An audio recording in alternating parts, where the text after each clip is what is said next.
हिंदी कहानी शैतान के 3 सोने के बाल। परी कहानी। बहुत पुराने समय की बात है। एक बहुत गरीब औरत ने एक सुंदर बेटे को जन्म दिया। उस बच्चे के हाथ पर नीले रंग का एक बड़ा सा दाग था, जो पंडितों के अनुसार उसे भाग्यवान बना रहा था। उसके जन्म के साथ ही उस गांव के ज्ञानी ध्यानी पंडित ने भविष्यवाणी की कि यह बच्चा 14 साल की उम्र में एक राजकुमारी से विवाह करेगा और खुद राज करेगा। एक दिन ऐसा हुआ कि एक राजा शिकार खेलते हुए रास्ता भूलकर उसी गांव में आया, जहां उस बालक का जन्म हुआ था।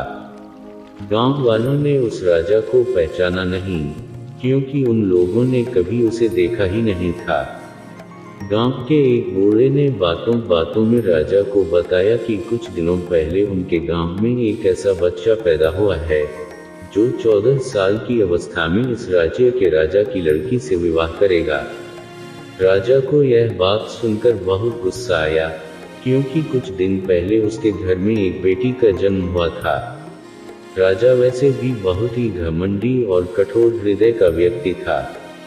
राजा ने सोचा कि क्यों न मैं उस गरीब औरत को कुछ धन देकर इसका बच्चा इससे ले लूं और इसका काम तमाम कर दूं, तो नहीं यह भाग्यवान बच्चा रहेगा और नहीं मेरी राजकुमारी से विवाह कर पाएगा।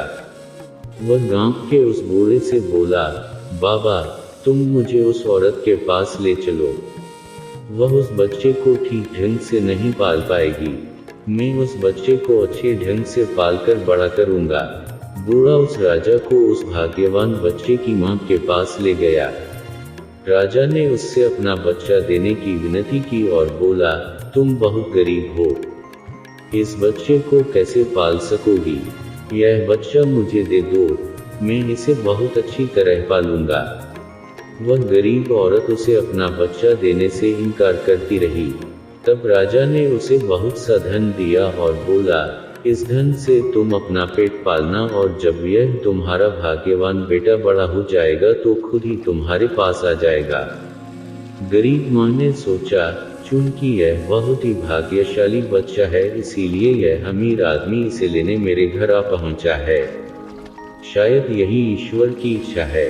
बहुत सोच विचार के बाद उस गरीब औरत ने अपना बच्चा राजा को दे दिया। राजा ने उस बच्चे के लिए एक लकड़ी का संदूक खरीदा और उस संदूक में डालकर बहते हुए पानी में छोड़ दिया। उसने सोचा कि दम घुटने से बच्चा इस संदूक के अंदर ही मर जाएगा। वह यह सोचकर मन ही मन बहुत खुश हो रहा था कि उसने अपनी प्यारी सी बेटी को उस अनचाहे पति से बचा लिया। मारने वाले से बचाने वाला बड़ा होता है। यही उस बच्चे के साथ भी हुआ। वह लकड़ी का संदूक बहते बहते एक पंचक्की में जाकर अटक गया। उस पंचक्की पर काम करने वाले नौकर ने जब वह लकड़ी का बक्सा देखा तो बहुत खुश हुआ। उसने सोचा कि उस बक्से में जरूर ढेर सारा धन होगा। उसने पानी में घुसकर इस संदूक को बाहर निकाला। जब उसने संदूक को खोला तो देखा कि गंदे से कपड़े पहने एक बच्चा उसमें सो रहा था। नौकर ने सोचा कि यह बच्चा मेरे किस काम का, क्यों न मैं इस बच्चे को पंचक्की के मालिक के पास ले जाऊं। वह जरूर इसे अपने पास रख लेगा, क्योंकि उसका अपना कोई बच्चा नहीं है। ऐसा सोचकर वह नौकर उस बच्चे को अपने मालिक के पास ले गया। पंचक्की का मालिक उस बच्चे को देखकर बहुत खुश हुआ। उसने सोचा कि शायद ईश्वर ने उसकी पत्नी की प्रार्थना सुन ली और इस बच्चे को उसके पास भेज दिया। उन दोनों पति पत्नी ने बड़े प्यार और लगन से उस बच्चे को पालना शुरू किया। जैसे जैसे कह बच्चा बड़ा होता गया, उसके चेहरे पर तेज आता गया। उसे कोई भी देखता तो देखता ही रह जाता। एक दिन एक घटना ऐसी घटी जिसने उस बच्चे के जन्म के समय की भविष्यवाणी को सच्चा सिद्ध कर दिया। राजा किसी काम से उसी रास्ते से बाहर जा रहा था जिस रास्ते पर वह पंचक्की थी। रास्ते में अचानक बहुत बड़ा तूफान आ गया, तो राजा को उसी पंचक्की के पास रुकना पड़ा। राजा ने उस सुंदर से युवक को दुकान पर बैठे देखा तो उस पंचक्की के मालिक से पूछा, क्या यह तुम्हारा बेटा है? यह तो बहुत ही सुंदर है। चक्की का मालिक बोला, यह मेरा बेटा ही है, क्योंकि हमने ही इसे पाल पोस कर बड़ा किया है। आज से करीब 14 साल पहले यह बच्चा हमें एक लकड़ी के संदूक में मिला था। राजा को पुरानी बातें एकदम ताज़ा हो गई। उसे चक्की के मालिक की बात सुनकर बहुत आश्चर्य हुआ कि वह बच्चा, जिसे वह अब तक मरा हुआ समझ रहा था, अभी तक जिंदा है। उसने उस लड़के को खत्म करने की तरकीब फिर सोची। वह पंचक्की के मालिक से बोला, क्या आप इस लड़के को मेरा एक काम करने की आज्ञा दे सकते हैं? मैं रानी के पास एक पत्र भिजवाना चाहता हूँ। यह पत्र बहुत ही जरूरी है। मैं इस काम के लिए इसे सोने के 2 सिक्के दूंगा। लड़के ने फौरन हाँ कर दी और चक्की का मालिक भी उसे भेजने के लिए तैयार हो गया। राजा ने झट से अपनी रानी को एक पत्र लिखा। उसने लिखा, जैसे ही यह लड़का तुम्हारे पास मेरा यह पत्र लेकर पहुँचे, तुम इसे मरवा देना और महल से दूर दफना भी देना। यह सब कुछ मेरे वापस आने से पहले हो जाना चाहिए। इतना लिखने के बाद उसने मुहरबंद वह पत्र उस लड़के को दे दिया। लड़का उस पत्र को लेकर राजमहल की ओर चल दिया। वह आज तक अपने घर से कहीं बहुत दूर नहीं गया था, अतः राजमहल का रास्ता नहीं ढूंढ सका और जंगल में ही भटकने लगा। शाम ढल चुकी थी, तभी अंधेरे में उसे दूर से रोशनी आती दिखाई दी। वह दौड़कर उस रोशनी की तरफ गया तो देखा कि वहां पर एक छोटा सा कच्चा घर था। उस घर में कोई दरवाजा नहीं था। जब वह उस घर में घुसा तो उसने देखा कि एक बूढ़ी औरत आग जलाए बिल्कुल अकेली बैठी है। वह औरत उस लड़के को अपने सामने देखकर डर गई। उसने लड़के से पूछा, बेटा तू कहाँ से आ रहा है और तुझे कहाँ जाना है? लड़के ने जवाब दिया, मैं पास के गांव की पंचक्की से आ रहा हूँ और रानी माँ को यह खत देने जा रहा हूँ, पर मैं इस जंगल में अपना रास्ता भूल गया हूँ। रास्ता ढूंढते ढूंढते शाम हो गई। अंधेरे में मुझे यही घर दिखाई दिया, इसलिए मैं रात गुजारने के लिए यहाँ आ गया। उस बूढ़ी औरत को उस लड़के पर बहुत दया आई, क्योंकि वह डाकुओं के ठहरने की जगह थी और वह बूढ़ी औरत उन डाकुओं की नौकरानी थी। उसे डर था कि अगर डाकुओं ने उसे देख लिया तो उसे मार डालेंगे। लड़के को यह जानकर पहले तो कुछ डर लगा कि वह डाकुओं के घर में घुस गया है, पर अंधेरे में कहीं और जाना भी आसान काम नहीं था और दिन भर चलते रहने के कारण वह बहुत थक चुका था, सो उसे बहुत जोरों की नींद आ रही थी। वह उस बुढ़िया के कहने पर घर के एक कोने में चुपचाप जमीन पर सो गया। आधी रात के बाद जब डाकू उस घर में आए तो किसी और को अपने घर में सोता देखकर अपनी नौकरानी पर बहुत गुस्सा करने लगे। बूढ़ी नौकरानी ने उन्हें सारी बात बता दी और वह चिट्ठी भी डाकुओं के सरदार के हाथ पर रख दी जो उस लड़के ने उसे दिखाई थी। राजा की मोहर देखकर उन डाकुओं को उस चिट्ठी पर कुछ शक हुआ। सरदार ने बड़ी सावधानी से उस चिट्ठी को खोलकर पढ़ा तो सोते हुए उस लड़के पर उसे बहुत तरस आया। उसने उस चिट्ठी को फाड़ दिया और एक दूसरी चिट्ठी उसमें रख दी। उस चिट्ठी में लिखा था, जैसे ही यह लड़का राजमहल में पहुंचे, तुम इस लड़के से अपनी राजकुमारी का विवाह कर देना। यह काम मेरे वापस आने से पहले ही पूरा हो जाना चाहिए। यह खत उन्होंने उस लड़के के सामने रख दिया और सुबह होने से पहले ही डाकू वहां से चले गए। सुबह जब वह लड़का सोकर उठा तो उस बूढ़ी ने उसे कुछ जलपान कराया। फिर वह लड़का राजमहल की ओर चल पड़ा। राजमहल पहुंचकर उसने वह खत रानी मां तक पहुंचा दिया। रानी ने जब खत पढ़ा तो उसे बड़ा आश्चर्य हुआ कि राजा ने यह कैसी आज्ञा दी है। एक अनजान लड़के से वह अपनी राजकुमारी का विवाह कर दे। खत पर राजा की मोहर लगी हुई थी, अतः यह कोई धोखा भी नहीं हो सकता। राजा के वापस आने से पहले ही उसे अपनी बेटी का विवाह इस लड़के से करना था। रानी ने लड़के को अपने पास बुलवाया। उसका भोला भाला और सुंदर चेहरा उसे बहुत पसंद आया और उसने अगले ही दिन उससे अपनी बेटी का विवाह कर दिया। लड़का राजकुमारी के साथ सुख से उस महल में ही रहने लगा।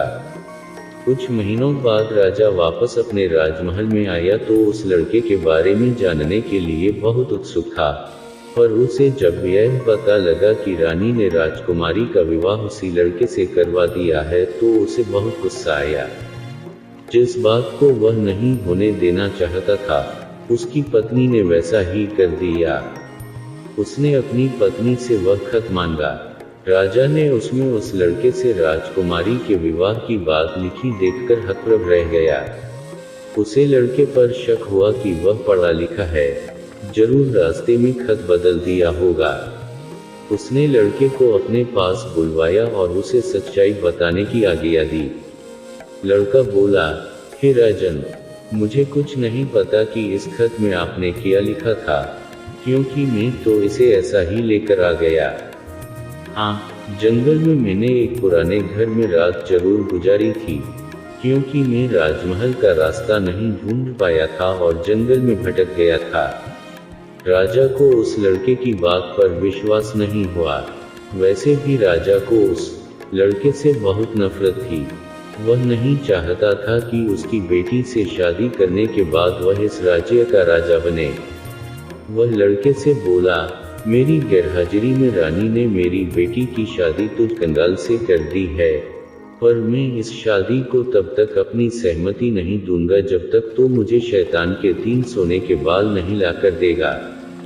जब तू ये 3 सोने के बाल मुझे देगा, तभी सही मायने में उसका पति बन पाएगा।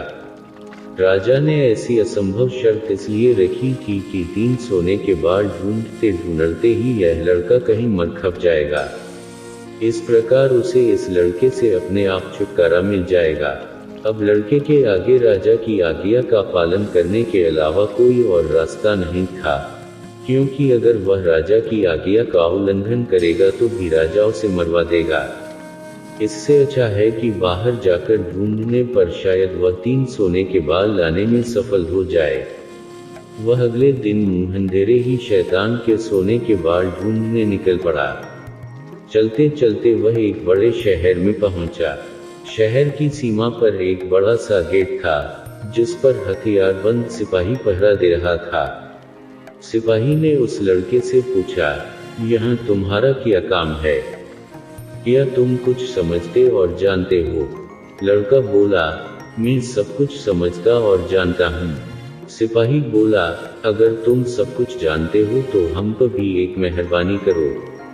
हमें भी बताओ कि शहर की सीमा पर यह जो कुआं है, पहले इससे मीठा पानी निकलता था, पर अब इसमें पानी ही नहीं है। यह सूख गया है। क्यों? लड़का बोला, अभी तुम थोड़ा सब्र करो। जब मैं अपना काम खत्म करके वापस आऊंगा तो तुम्हें बताऊंगा। इतना कहकर वह गेट से निकलकर आगे गया। उसके बाद वह दूसरे शहर के बड़े से गेट के पास पहुंचा तो वहां पर भी एक हथियारबंद सिपाही पहरा दे रहा था।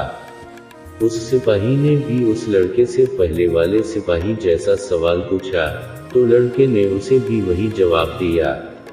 सिपाही बोला, अगर तुम सब कुछ समझते और जानते हो तो कृपा करके मुझे इतना बताओ कि इस शहर की सीमा पर जो सेब का पेड़ लगा है, उसमें पहले सोने के सेब लगते थे, पर अब यह पूरी तरह सूख गया है।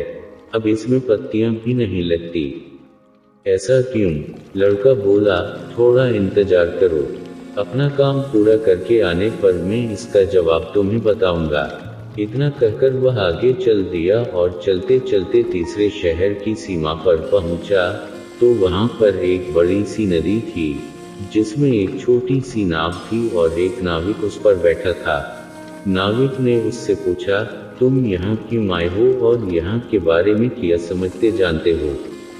लड़का बोला, मैं सब कुछ जानता हूँ। नाविक बोला, अगर तुम सब कुछ समझते और जानते हो तो कृपा करके मुझे बताओ कि आने जाने के इस काम से मुझे छुटकारा कैसे मिलेगा।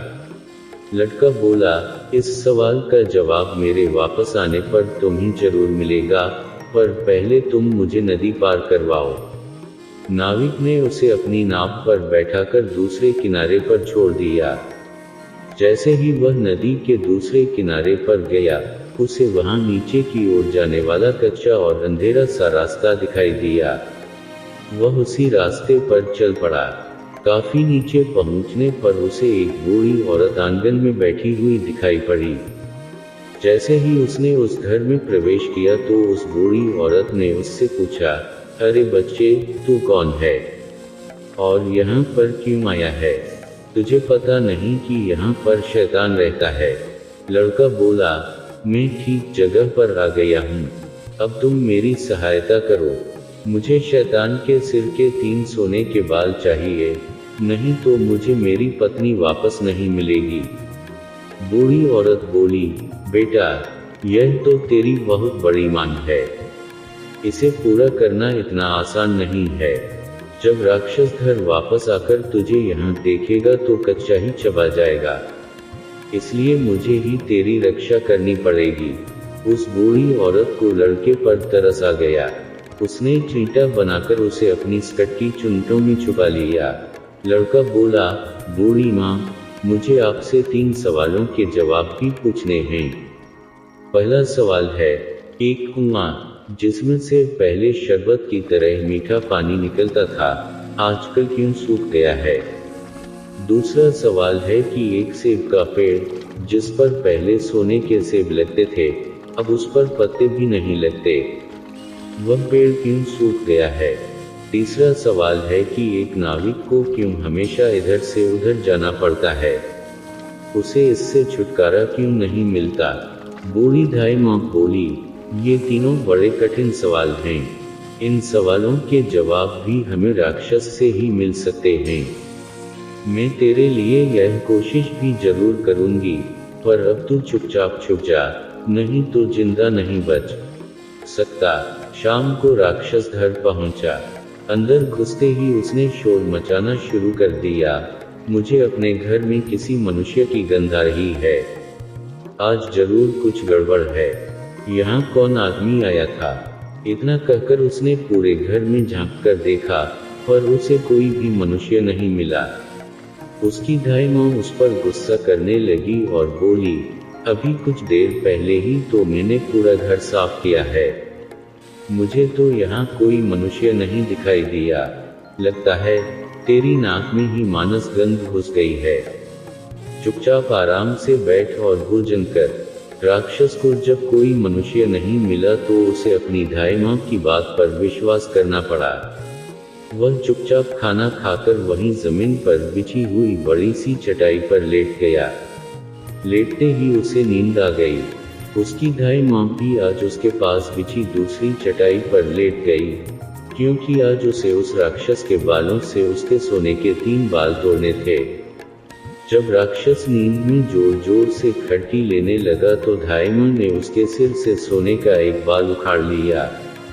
राक्षस दर्द से करा उठा, ओ माँ, तू यह क्या कर रही है? मेरे बाल क्यों खींच रही है? दाई माँ बोली, बेटा, मैंने अभी भयंकर सपना देखा, तो डर के मारे तेरे बाल पकड़ लिए। राक्षस बोला, ऐसा कौन सा सपना था जिससे तू इतना डर गई? बूढ़ी दाई माँ बोली, मैंने सपने में देखा कि बाजार वाला कुआं जिससे शरबत निकलता था, अब सूखा पड़ा है, इसमें किसका कसूर है? राक्षस बोला, इसे सिवाय मेरे कोई नहीं जानता। उस कुएं के नीचे एक बड़ा सा पत्थर है और उसी पत्थर के नीचे एक बड़ा सा मेढक रहता है। अगर उस बड़े से मेढक को मार दिया जाए तो उस कुएं से फिर से शरबत निकलना शुरू हो जाएगा। इतना कहकर राक्षस फिर जोर जोर से खड़की भरने लगा। दाई माँ को जब विश्वास हो गया कि राक्षस पूरी तरह से सो गया है तो उसने उसके सिर से सोने का दूसरा बाल उखाड़ लिया। राक्षस फिर जोर से चीखा, ओ माँ, यह तू क्या कर रही है?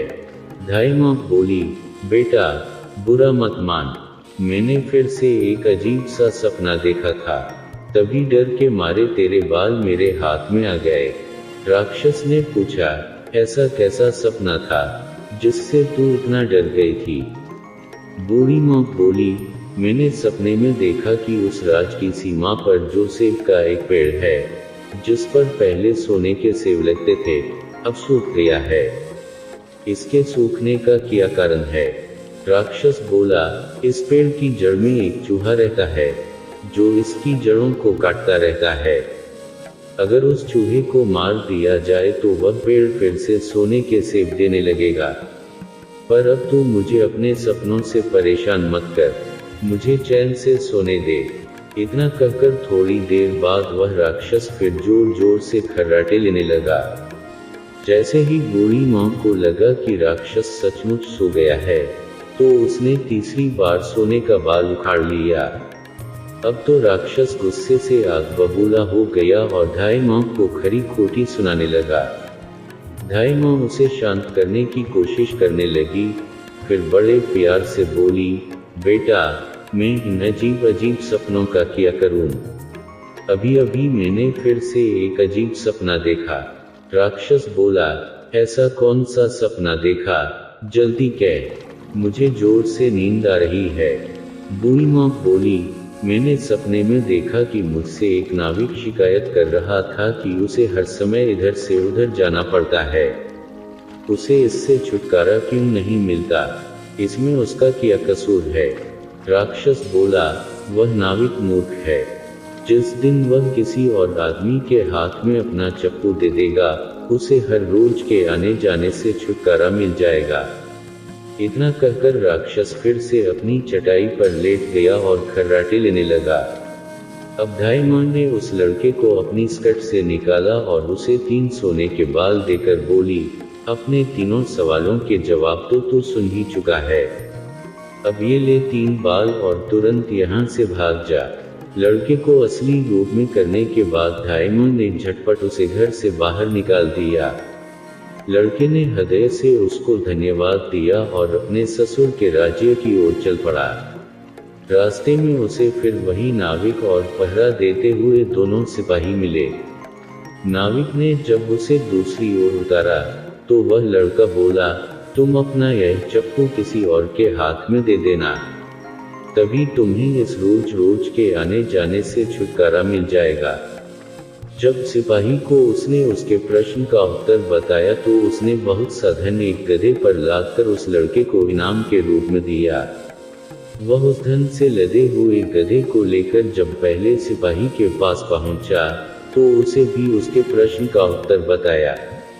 उस सिपाही ने भी बहुत सा धन एक गधे पर लादकर उसको इनाम दिया।